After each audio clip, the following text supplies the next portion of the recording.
of your return to Istanbul campus. Today we come with another talk with Sesame Maya episode, and today my topic is helping someone who feels left out.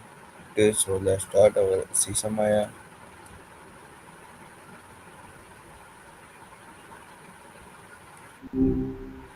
Hey, good to connect again. Hello Maya, today my topic is helping someone who feels left out, and I have some questions to ask you. And my first question is Gotcha. A and really important topic. Lay 'em on me. What's your first question first about question helping someone who feels?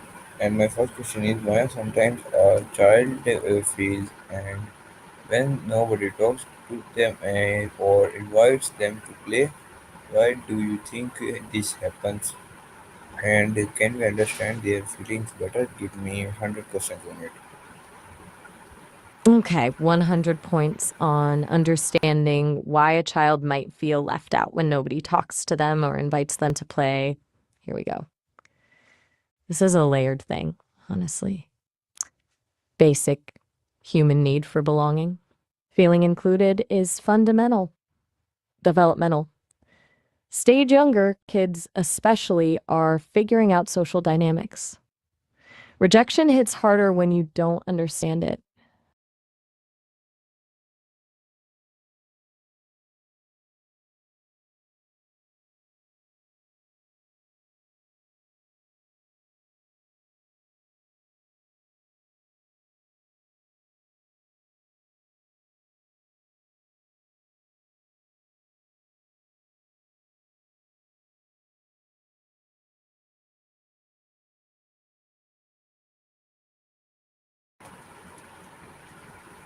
Hello Maya, can you hear me? Yep, loud and clear. So Though, give me my all 100 questions. all right, you want the full list, no problem. Here are 100 questions to unpack why a child might feel left out and how to better understand those feelings. Buckle up, it's a long one. 1. What does belonging mean to a child? 2. How early do children begin to notice social exclusion? 3. Is feeling left out a normal part of childhood? 4. What are the typical emotional responses to being excluded?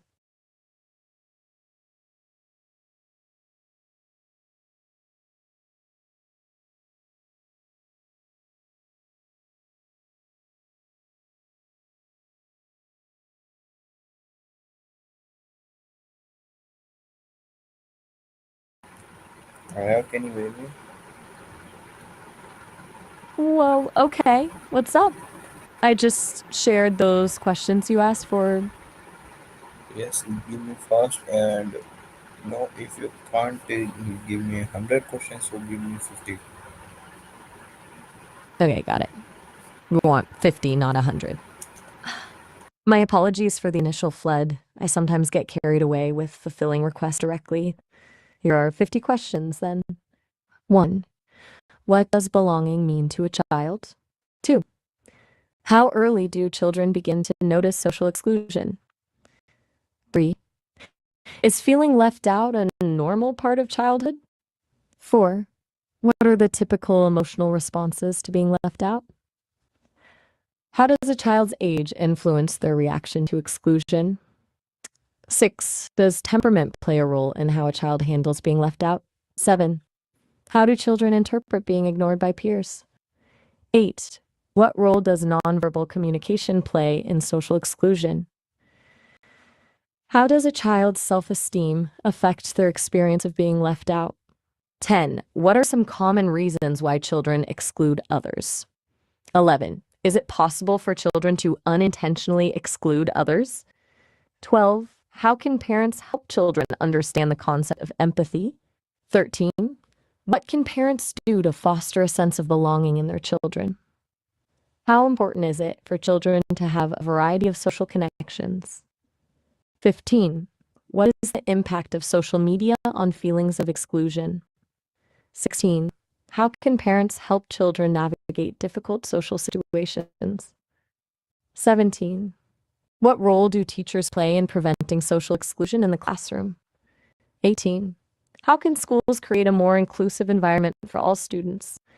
What are some strategies for helping children make friends? 20. How can parents help children cope with rejection? 21. What is the difference between being left out and being bullied? 22. What steps should parents take if they suspect their child is being bullied? 23. How can parents teach children to be more inclusive of others? 24. What is the importance of modeling inclusive behavior as a parent? 25. How can parents help children develop resilience in the face of social challenges? What are some warning signs that a child is struggling with social isolation? 27. When should parents seek professional help for their child's social difficulties? 28.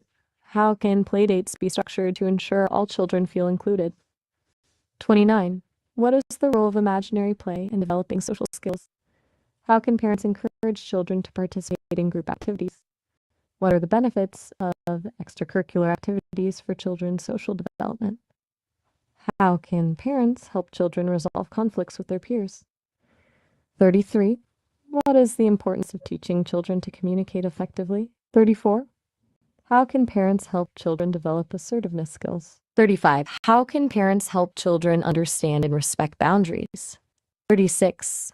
What is the impact of family dynamics on a child's social development? 37. How can parents create a supportive and nurturing home environment? 38. What is the role of siblings in a child's social development? 39. How can parents encourage positive sibling relationships? What are some common mistakes parents make when trying to help their children with social issues? 41. How can parents avoid overprotecting their children from social challenges? 42.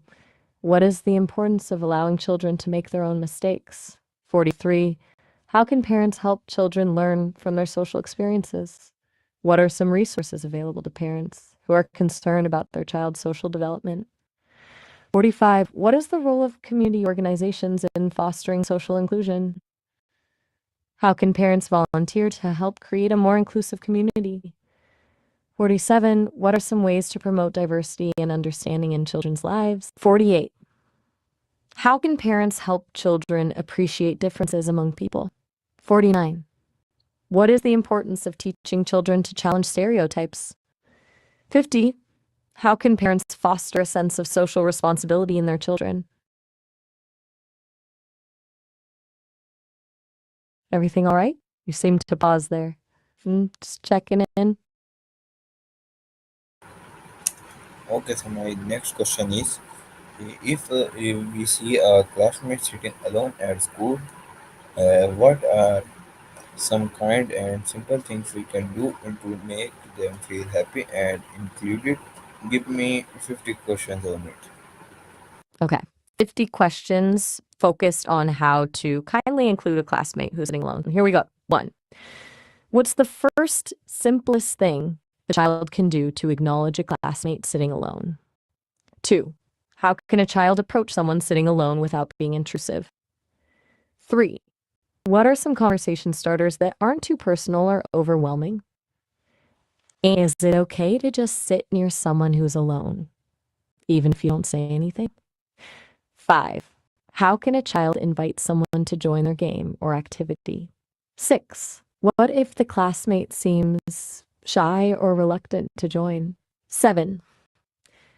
Is it helpful to offer to share something with a classmate who's alone? 8. What kinds of things are good to share? 9. How can a child be a good listener when a classmate is talking? 10. Should you ask why they are sitting alone? 11.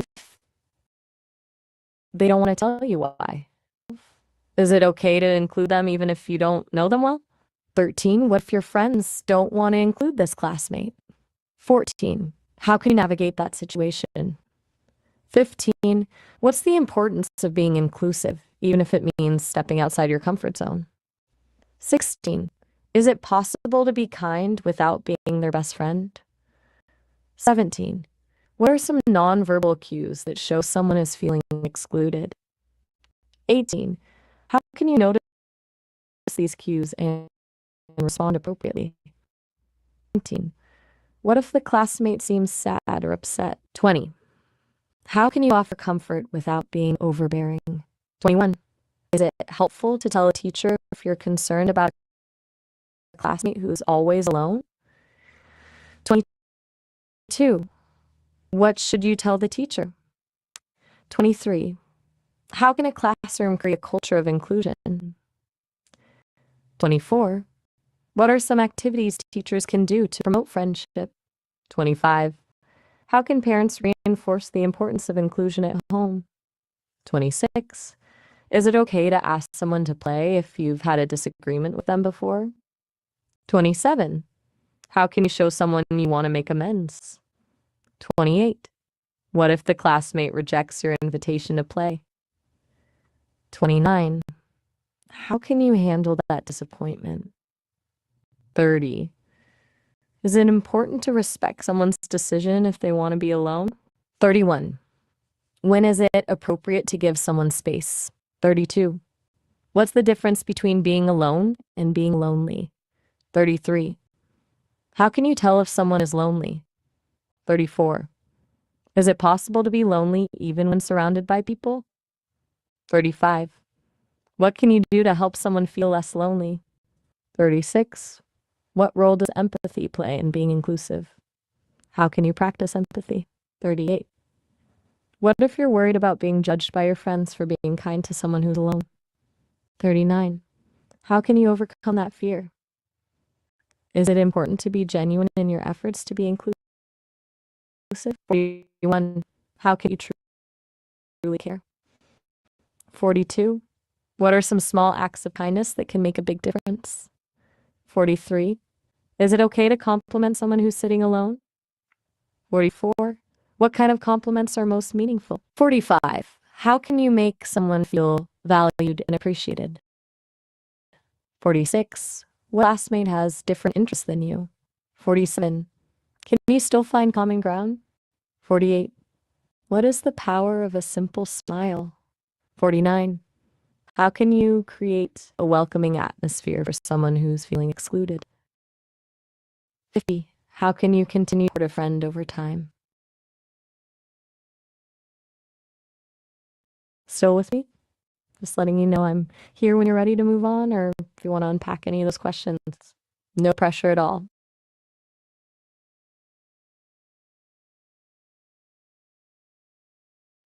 Okay. Sometimes silence is all right too. I'll hear quietly then until you're ready for something else. No need to feel like you have to fill the space.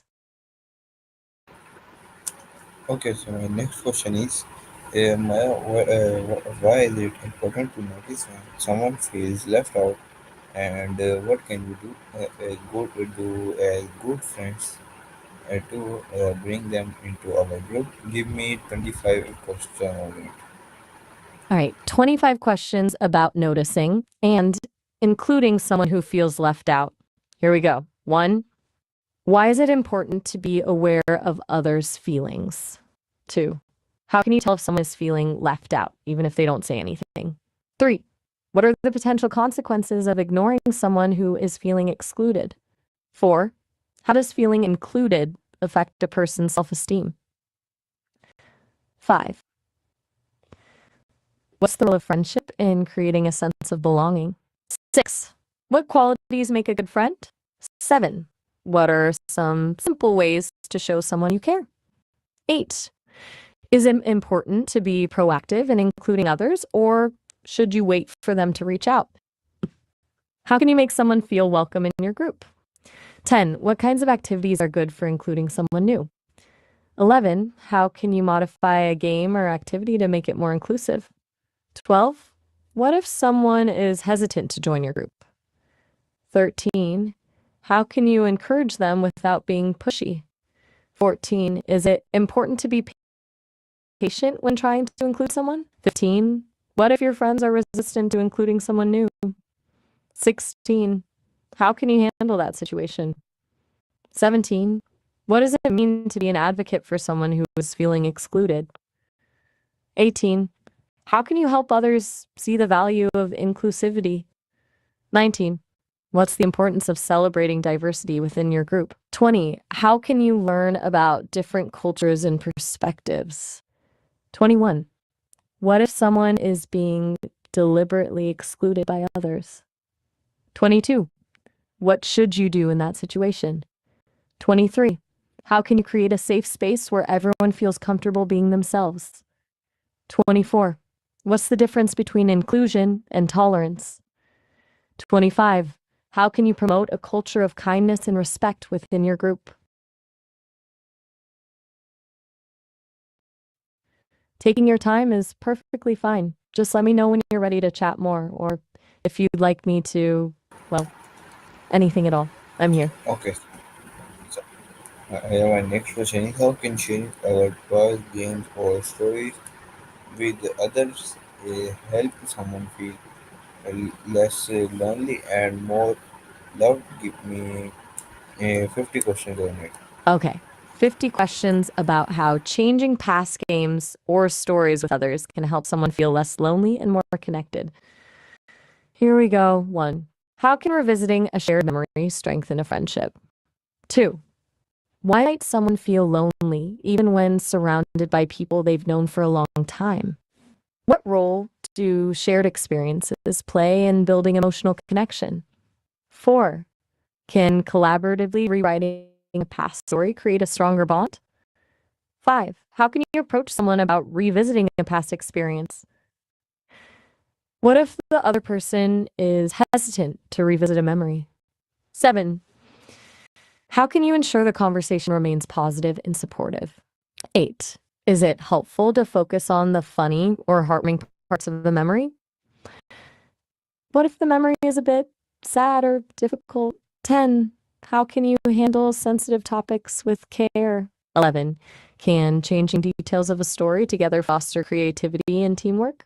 12. What are the benefits of imagining what if scenarios? 13. How can storytelling help someone process difficult emotions? 14. Is it important to validate each other's feelings during the conversation? 15. What if you and the other person remember the story differently? 16. How can you navigate those discrepancies? 17. Can collaboratively building a new game based on a past experience strengthen a bond? 18. What kinds of games are best for fostering connection? How can you create a game that is inclusive and enjoyable for both of you? 20. What's the importance of humor in building relationships? 21. Can laughter help alleviate feelings of loneliness? 22. How can you incorporate inside jokes into the game or story? 23. Is it helpful to reminisce about positive qualities of the other person? 24. How can you show appreciation for their contributions to the shared experience? What if the other person is feeling insecure or vulnerable? 26. How can you offer encouragement and support? 27. Can revisiting a past success boost someone's confidence? 28. What's the importance of celebrating accomplishments together? 29. How can you help someone reframe a past failure in a more positive light? 30. Is it okay to acknowledge that things weren't always perfect? 31. How can you learn from past mistakes? 32. What if the other person is resistant to change? 33. How can you respect their boundaries? 34. Can revisiting a shared experience help someone feel more understood? 35. What's the importance of active listening? 36. How can you show genuine interest in the other person's perspective? 37. What if the conversation takes an unexpected turn? 38. How can you adapt to the changing dynamics? 39. Is it important to be authentic and genuine during the conversation? How can you avoid judgment or criticism? 41. Can collaboratively creating something new foster a sense of purpose? 42. What's the importance of having shared goals and interests? 43. How can you inspire each other to pursue new adventures? 44. What if the other person is feeling overwhelmed or stressed? 45. How can you offer support and reassurance? 46. Can revisiting a past experience helps someone feel more grounded in the present. 47. What's the importance of mindfulness? 48. How can you appreciate the simple joys of being together? 49. Is it okay to end the conversation when it feels right? 50. How can you express gratitude for the shared experience? Just checking in. Those are a lot of questions. Feel free to take as much time as you need with them. Or if you'd rather switch gears, just let me know. Okay. I'm here to listen. So my next question is, my next question is, what should we do if our friend is too shy to join us even after we invite them? How can we gently encourage them? Give me 10 questions on it. Okay, 10 questions on gently encouraging a shy friend to join one. What are some reasons a friend might be too shy to join a group, even after an invitation? How can you tell the difference between someone being shy and someone genuinely not wanting to join? 3. What's a gentle way to ask a shy friend why they're hesitant? 4. Should you keep repeatedly inviting them or give them space? 5. What's the best way to reassure a shy friend that they'll be accepted? 6. How can you modify the activity to make it less intimidating? 7. Is it helpful to offer a one-on-one option before inviting them to a larger group? 8. What if they agree to come but seem uncomfortable once they arrive? 9. How can you make a shy friend feel seen and heard without putting them on the spot? 10. What's the importance of being patient and understanding when dealing with shyness? No worries at all. Taking it all in, I imagine. I'm here whenever you're ready to talk more, or if you want to change pace.